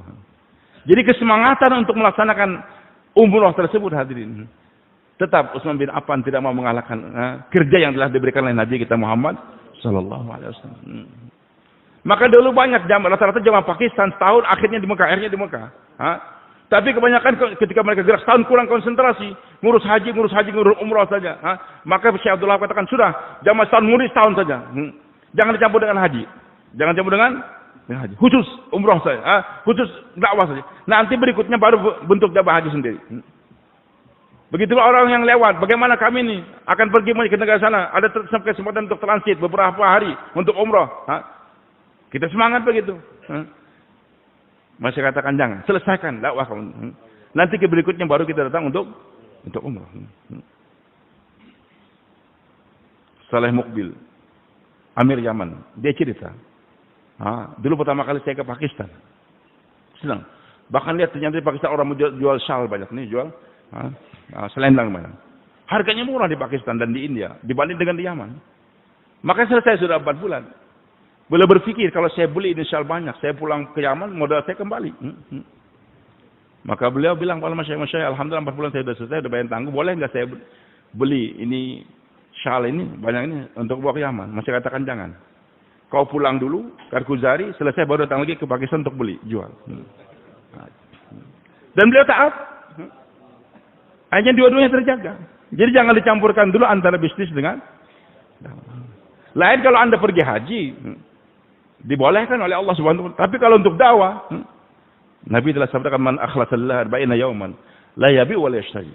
Barang siapa yang mengikhlaskan dirinya 40 hari untuk Allah, jangan berjual beli. Selama dia 40 hari tidak berjual beli. Fajjar baina jawana ya nabi hikmah. Nanti Allah akan pancarkan segala temu dia sumber-sumber hikmah. Jadi semata-mata karena Allah. Kalau ada niat yang lain pasti akan tersingkir. Hadirin Subhanahu wa taala. Syekh Muhammad Ilyas rahmatullah mendoa. Sekian banyak doa. 2 kali dan beliau mendoa. Tentang ikhlas dan juga istikhlas. Beliau doa, ya Allah, kesusahan yang ada zaman sahabat Nabi itu jangan kau berikan pada umat hari ini. Alhamdulillah, dakwah kita sekarang mudah, bukan seperti para sahabat. Berkat doa beliau. Yang kedua, ya Allah, siapapun di hatinya ada keinginan untuk buat ini kerja, mudahkan dia buat kerja walaupun tanpa asbab yang memadai. Alhamdulillah, banyak petani-petani miskin sudah sampai ke India, Pakistan dan miskin, tapi dan hadirin Allah, jamaah dari Bangladesh datang, masya Allah, kita nusrah dia. Kita kira ini uangnya banyak dari Bangladesh, dari Pakistan datang kemari. Tapi setelah kita pergi ke Bangladesh, ternyata dia punya cuma sepeda ontel saja. Ini yang kemarin ke Indonesia, ini yang kemarin ke Malaysia. Ternyata orang miskin, Allah gunakan. Dan yang ketiga, ini ujian, ikhlas. Ya Allah, siapapun yang punya niat keduniaan dalam dakwah ini, singkirkan dia. Jadi kalau kita capek korban dalam dakwah, sudah bagaimana? Tapi ada niat yang tidak benar. Ingin mendapatkan kedudukan, tapi dia pasti akan disingkirkan oleh Allah. Hadirin Subhanahu wa taala. Maka penting, Pak, kita kerjakan semata-mata karena Allah Subhanahu. Dan hadirin Allah, akhlak yang baik tadi kita sempurnakan. Jangankan memuliakan alim ulama, wanita pelacur meminumi anjing saja Allah ampunkan dosa dia. Apalagi santri, Pak, minumin kiai atau minumin tamu-tamunya. Kita ini kan bukan pelacur, Pak. Yang datang-datang ini bukan orang jahat. Kita muliakan. Lebih dari itu kan. Hadirin yang dimuliakan oleh Allah Subhanahu wa taala. Ajib. Allah puji para sahabat Nabi radhiyallahu anhu. Apa di antara pujian Allah kepada para sahabat? Selain dipuji tahajud mereka, salat mereka, yang Allah puji apa? Sahabat Nabi ini hebat, Pak. Memberi makan pada orang kafir. Allah memuji sahabat karena mampu memberi makan kepada orang kafir. Hafal ayat Qurannya, Pak? Wa yut'imuna at-ta'ama 'ala hubbihi miskinan wa yatiman wa asira. Jadi sahabat Nabi ini yut'imuna at-ta'ama 'ala hubbihi, memberikan makan dengan rasa cinta kepada Allah. Siapa dikasih makan? Miskinan, orang miskin, biasa. Yatiman, orang yatim biasa. Yang luar biasa wa asiran, tawanan perang. Orang kafir yang pegang pedang dalam peperangan. Kemudian mereka nyerah, ditawan. Dibawa ke Masjid Nabawi, diikat di tiang Masjid Nabawi. Dan ada di antara sahabat yang terbunuh gara-gara dia juga. Sekarang jadi tawanan perang, orang kafir. Tapi sahabat Nabi kasih makan sama mereka. Jadi pujian Allah kepada para sahabat Nabi di samping pujian tentang bagaimana salat mereka, mereka tahu juga dipuji oleh Allah bagaimana akhlak mereka memberikan makan kepada orang kafir. Diikat di tiang-tiang Masjid Nabawi. Mulai bagaimana muasyarah muamalah Nabi. Tapi ketika waktu makan tiba, lepaskan ikatan. Gelar sufrah. Di sini sahabat, sana musuh. Ambil korma, suapin musuhnya tersebut. Musuh terenyuh. Itu tangan yang tadinya pegang pedang. Sekarang pegang korma, nyuapin aku. Asyhadu an la ilaha illallah wa asyhadu anna Muhammad. Tinggal sampai 3 hari, Pak. Musuh dalam tawanan di Masjid Nabawi sebagai tawanan hanya 3 hari nggak nyampai. Sudah masuk Islam. Sumamah bin Utsal terkenal bunuh sahabat Nabi sekian banyak. Sahabat ngincer kapan bisa nangkap dia ini? Susah ditangkap orang. Suatu saat ditawan. Nabi tahu ini Sumamah, sahabat nggak tahu. Oleh Nabi dakwain. Nabi kata, kamu tahu dia siapa? Sumamah. Hah? Sumamah? Yang sudah bunuh sekian banyak sahabat-sahabat kita. Iya. Tapi Nabi dakwain terus. Tapi dia nggak bisa nolak. Dia katakan, wahai Muhammad, tukrim. Kalau kamu muliakan orang yang mulia. Wahai taktul zadamin. Tapi kalau kamu bunuh aku, nanti kamu membunuh orang yang punya darah. Di belakang saya juga masih banyak kaum saya. Nabi dakwain lagi. Tetap aja. Kalau kamu ikram saya silakan ikram. Kalau enggak, kalau bunuh, saya punya darah juga. Hanya 3 hari tinggal, susah nih orang sahabat. Umar sudah gak kuat, mau tebas lah. Udah kata Nabi, saya bebaskan kan. Saya bebaskan. Heran dia, semua heran. Aku sudah banyak bunuh sahabat dia. Sekarang kalau dengan mudah bebaskan. Maka ketika bebaskan dia pergi ke sumur, nggak lari, mandi dia. Masuk lagi ke masjid. Wahai Muhammad, asyhadu an la ilaha illallah wa asyhadu anna Muhammadan Rasulullah. Hadirin subhanahu wa ta'ala. Ini akhlak, Pak. Tapi dengan keikhlasan. Dan hadirin Allah, ini dakwah yang kita kerjakan sekarang, Pak. Bagaimana supaya agama tersebar dalam kehidupan kita. Tapi dengan membawa akhlak. Maka Allah Subhanahu firmankan dalam Al-Quran, kerja umat Nabi Muhammad wasari'u, cepat-cepat, jangan lambat.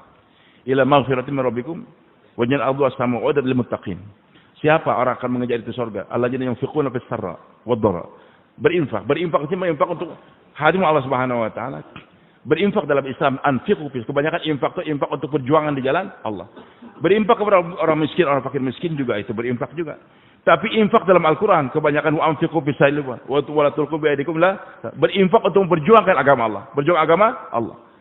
Dulu presiden sekarang Pakistan, Imran Khan, Perdana Menteri sekarang, namanya siapa? Jago main kriket dia. Mantu dia, masya Allah, Masturah, anak dia perempuan, kemarin Masturah aktif. Mantu dia juga ikut ikram kita kemarin. Dia ini suatu saat dulu datang ke Istimewa Rewin, saya hadir juga. Datang menghadap kepada orang tua kita. Ditasyil, Imran, kapan keluar? 3 hari atau 40 hari. Kata Imran, waduh saya sibuk sekarang, nggak bisa saya.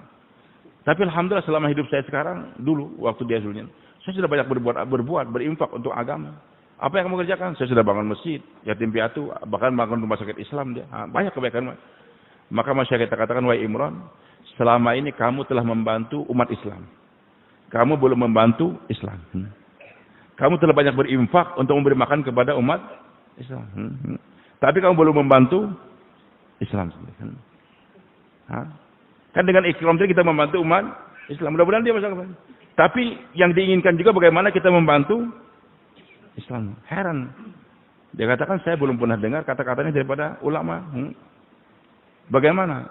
Maka masyarakat kita katakan, Imran, dengan kamu memberi makan, membuat rumah yatim piatu, berarti memberi makan kepada yatim piatu. Yatim piatu ini Islam atau Muslim, Mbak? Yatim piatu ini Muslim, orang Islam atau Islam?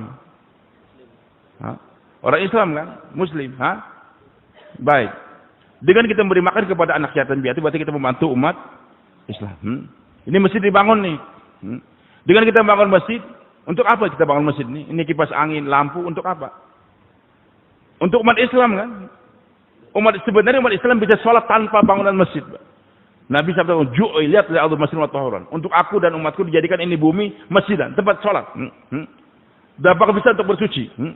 Jadi tanpa ada masjid, umat Islam bisa sholat, harus sholat berjamaah. Jangan sampai ada alasan karena nggak ada masjid tidak sholat berjamaah. Ada beberapa perumahan-perumahan yang dibangun oleh developernya orang Kristen, nggak mau dia bikin masjid. Sehingga itu orang di perumahan tadi nggak sholat berjamaah, nggak ada alasan. Kita bisa sholat di Pasung, di lapangan voli kita bisa sholat, azan kebanyakan azan di sana. Tapi kenapa kita bangunkan juga masjid? Bahkan di Sudan, saya dulu pernah keluar di sana selama 2 bulan di Sudan. Ke desa-desa kita jalan kaki waktu itu. Musim panas, nanti kita berada di masjid. Sorenya kita bagikan jamaah kami sampai 50 orang waktu itu dari masjid. Dibagi 10 sana, namanya zawiyah, musola masjid zawiyah. Sampai di sana saya bilang, mana masjidnya? Itu kata orang kampung. Ternyata tanah biasa, dipasang 4 biji batu, kemudian di depannya sutra itu. Itu musola mereka di sana. Bahkan kalau kita lihat bawah sejadah, mereka merasa nggak enak. Jadi sholatnya betul-betul di atas tanah. Itu bisa sholat. Tapi kenapa sekarang dibikinkan bangunan? Ini dipasangin lampu nih. Untuk siapa? Dibangunkan masjid itu bukan untuk Islam, Pak, tapi untuk umat Islam. Supaya jangan kepanasan dibikinkan kipas angin. Supaya jangan kegelapan dibikinkan lampu. Jadi dengan kita memberikan lampu dan sebagainya, berpahala. Kita tidak menafikan. Bahkan membuat masjid sebesar sarang burung saja balasannya adalah istana di surga. Tapi perlu diingat, dengan kita membangun masjid, kita membantu umat Islam. Di rumah sakit, kita buat rumah sakit Islam. Sebenarnya bukan rumah sakit Islam, rumah sakit umat Islam. Karena yang di rumah sakit yang diobati itu Islamnya kah? Orang Islamnya kah? Apa ada orang datang, Pak Dokter, tadi malam saya tahajud lemah nih. Vitaminnya apa, Pak Dokter? Pak Dokter, istri saya kok marah-marah gitu. Vitaminnya apa? Enggak. Yang diobati kan tangan yang patah, telinganya yang mungkin gak dengar lagi, matanya yang kabur dan sebagainya. Jadi dengan kita membangun rumah sakit Islam berarti membantu umat Islam. Nah, kapan dikatakan membantu Islam, Pak? Kapan membantu Islam? Dengan dakwah keluar di jalan Allah Subhanahu wa taala. Hadirin Allah, sangat sensitif sekali. Dan tidak semua kita paham, Pak. Saya sendiri nggak paham. Itu juga dari Imran Ham juga nggak paham. Kami yang hadir waktu itu juga nggak paham juga. Jangankan kita, Sayyidina Umar sendiri, Pak. Padahal ujar Nabi, orang yang paling pintar di seluruh akunnya adalah Umar. Inna likulli ummatin muhaddats. Setiap Nabi itu punya di umat ada mu'allim bicara itu, bicaranya sudah wahyu dari langit. Itulah Umar. Cerdas betul ini. Tapi sampai detik ini pun waktu itu Umar belum paham. Sayyidina Umar, Pak, bagi kita. Maksudnya apa? Nabi SAW hari Ahad sore dalam keadaan sakit, kasih bayin hidayah kepada Usama, ikat dengan sorban merah, berikan hidayah untuk berangkat menghadang tentara Romawi akan menyerang kota Madinah. Nabi katakan setelahnya berangkat semuanya, berangkat. Kasih bayin hidayah, diberangkatkan. Nabi kan sakit, bayin hidayah nanti pingsan, kasih sampai Nabi pulang ke rumah pingsan terus. Nabi katakan kepada Aisyah, kirimkan cepat Usama, jangan terlambat. Makanya berangkat mereka pada malam hari juga. Sampai berkemah di Al-Juruf namanya. Batas kota Madinah di mana Dajjal nggak bisa masuk di sana. Ternyata Nabi SAW meninggal dunia. Pagi hari meninggal dunia. Maka rombongan ditarik, nggak jadi melanjutkan perjalanan ke Romawi, bahkan ditarik lagi. Selesai pemakaman Nabi SAW setelah 3 hari. Abu Bakar menjadikan khalifah. Maka orang-orang Romawi, Persia, berpikir, dulu kan mereka tuh perang kan ada nabinya. Dan setiap berperang dia doa, turun bantuan langit, menang. Sekarang yang pandai doa sudah meninggal. Berarti kalau kita serang Madinah, nggak ada lagi yang pandai doa, kita akan menang. Karena kemenangan umat Islam itu karena ada nabi yang pandai untuk mengarang lagi. Sekarang nggak ada lagi. Maka mereka siap-siap untuk menyerang kota Madinah. Musailamatul Kadzdzab juga siap-siap untuk menyerang Madinah juga. Dalam keadaan yang demikian, Abu Bakar jadi khalifah, ambil panji. Usama, ini panji yang kamu titipkan kemarin. Bawa, berangkat. Dan siapa yang telah mendaftarkan namanya dengan Usama harus berangkat. Khalid bin Walid. Bentuk rombongan. Serang Wahsy. Serang siapa? Musailamatul Kadzdzab. Bersama Wahsy ikut juga. Umar, kamu keliling sekitar Madinah ini. Taskil semua. Taskil. Tinggal Abu Bakar lagi. Umar heran. Sahabat Nabi semuanya heran. Bagaimana kok Usama diberangkatkan, Khalid berangkat, Umar berangkat, habis. Sedangkan Mekah dalam keadaan terancam. Mau bicara nggak berani, yang berani cuma Umar saja. Wahai Abu Bakar, apa nggak salah nih? Ini musuh terancam, Madinah terancam. Nanti kalau dikeluarkan semua musuh nyerang, nggak ada yang bela, istri Nabi dibunuh, anak kita dibunuh, nggak ada yang menyuburkan lagi. Nanti malam hari serigala pada makan mayat-mayat itu, apa kamu tega? Hah? Abu Bakar katakan, saya lebih tega melihat istri Nabi, anak kita, anak dibunuh daripada Islam tidak disebarkan. Hadirin Allah, Abu Bakar berpikir, Abu Bakar punya pendapat, kalau Islam ini kita perjuangkan, umat Islam pasti akan dipelihara. Sayyidina Umar enggak, umat Islamnya dulu jaga. Kalau umat Islam terjaga, nanti Islamnya mudah kita kebar. Jadi Sayyidina Umar dengan sahabat memikirkan keselamatan umat Islam, sementara Abu Bakar memikirkan keselamatan Islam. Hah? Ini perintah Nabi, Usama harus berangkat. Itu Islam. Khalid berangkat kamu. Oke, kami berangkat tapi Usama ganti. Enggak bisa. Perintah Nabi jangan dirubah-rubah, jangan dirubah. Dan Abu Bakar yakin kalau kalau Islam dipertahankan pasti umat Islam akan terjadi. Intan surullah. Kalau kamu membantu agama Allah, pasti kamu sebagai umat Islam akan dipelihara oleh Allah. Bahkan Umar ketika mengambil usul cuma digampar oleh Abu Bakar. Digampar. Dan Abu Bakar ini orangnya kurus, Pak, tapi gambarannya berisi. Itu pukulannya begitu kuat sampai 12 tahun terasa sakit, Pak. Ya. Ketika dipukul tuh 2 tahun Abu Bakar menjadi khalifah, Umar sakit. Umar lebih kurang 10 tahun jadi khalifah. Mau meninggal tuh masih terasa sakit pukulannya itu, Pak. Tapi pukulannya berharga. Memang Karkun kadang-kadang harus dipukul kayak gitu, Pak. Karkun sama kita, yang lain jangan. Untuk paham tuh kadang-kadang harus dipukul, Pak. Tapi Umar katakan ketika Abu Bakar pukul saya, dan Nabi katakan, Jabbar bil jahil. Kata Abu Bakar, Jabbar bil khawar fil Islam. Wahai Umar, preman di zaman jahiliyah, penakut zaman Islam. Zaman jahiliyah jadi preman, jadi Jabbar, pemberani. Setelah Muslim, penakut.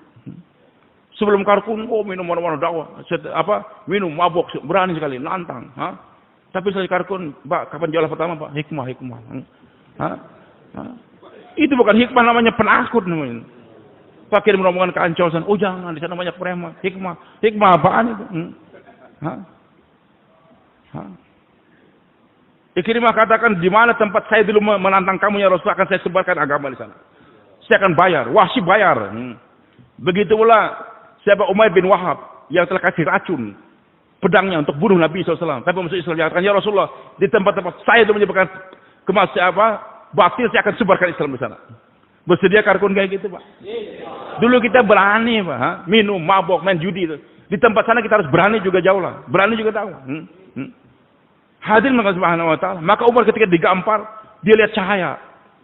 Dia katakan, Abu Bakar benar. Saya ikut Abu Bakar. Maka betul hadirin. Apa yang terjadi? Usama berangkat. Dan Usama pertama kali jadi amir dia. Jadi amir pertama kali. Yang diamiri orang lama lagi. Tapi Usama berikan kekuatan, bukan main. Kekuatan fikir yang luar biasa. Dia berangkat, pagi-pagi berangkat, disusun. Muqaddamah siapa, muakhirah siapa, Maimanah siapa, Maisarah siapa, yang tengah lagi siapa. Dibentuk. Intelijen musuh di gunung sana membaca berapa jumlah tentara Usama, tandanya apa. Yang barisan pertama tandanya belakang apa, kanan, kiri, itu barisan catat. Besok hari Usama ganti lagi. Yang Maimanah ke Maisarah, Maisarah ke Maimanah, yang Muqaddamah ke muakhirah ganti. Kirim lagi, berangkat lagi. Musuh catat lagi, laporan lagi. Pada tentaranya itu juga. Sebelum sampai ke Romawi sana, laporan yang sampai ke markas Romawi bahwa sejumlah tentara Usama puluhan kali lipat daripada yang ada. Atau Mullah Qasim pernah bilang, Usama bingung gimana nih anak muda yang dipimpin orang tua semua. Jadi kadang-kadang zigzag, kadang ke sana, kadang ke sana. Berkat ke sana, kadang ke sana, akhirnya setiap intelijen sana lihat di sana tentara. Jadi nggak teratur. Berkat tadi ketidakteraturan dia tersebut, malah Allah berikan pandangan kepada tentara Usama di mana-mana ada tentara Islam. Hanya mereka menyerah tanpa peperangan. Khalid bersama Wahsy telah membidik itu Wahsy dari Usailama, jatuh dia, menang. Dengan berkat Umar keliling sekitar Madinah, orang-orang yang tadinya mau murtad nggak jadi. Yang bersama dengan Usama di sekian ribu, bersama Khalid sekian ribu, bersama Usama, tentu yang di Madinah lebih banyak lagi. Padahal Madinah nggak ada, sehingga mereka takut nggak jadi menyerang Madinah aman. Jadi kalau Islamnya dulu kita perhatikan, umat Islam pasti akan dijaga oleh Allah Subhanahu. Maka hadirin Allah, sekarang ini kesempatan kita utamakan, kita sebarkan ini agama, pergi ke berbagai tempat. Tapi tetap akhlakul karimah kita jaga. Tapi jangan sampai kita terkesan karena akhlak atas kita Tidak dakwah. Bersedia insyaallah. Maka Allah katakan yunfiqun menginfakkan hartanya untuk jalan Allah. Tapi dia berinfak fisabilillah wal kadhib. Hendaklah kita menahan marah. Jangan sampai kita emosi. Apalagi sekarang kemarahan itu mau orang untuk menangkap orang supaya masuk polisi itu malah datang. Kamu tuh bodoh, goblok, malah dihinakan. Emosi, nampar orang, difoto. Nanti yang nampar yang masuk polisi. Makanya dai itu harus bisa menahan marah. Al-kadhiminal bahkan bukan wal afir, memaafkan. Bisa mengatakan wallahu yuhibbul berbuat baik kepada orang yang berbuat jahat. Bersedia insyaallah. Siap untuk bergerak. Semata-mata karena Allah, tapi akhlakul karimah nampakkan dan kita bantu Islam, pada Allah akan membantu agama kita. Silakan, Pak. Ini pertemuan kita, masya Allah, malam Jumat nanti mulai kita besok. Nah sekarang kita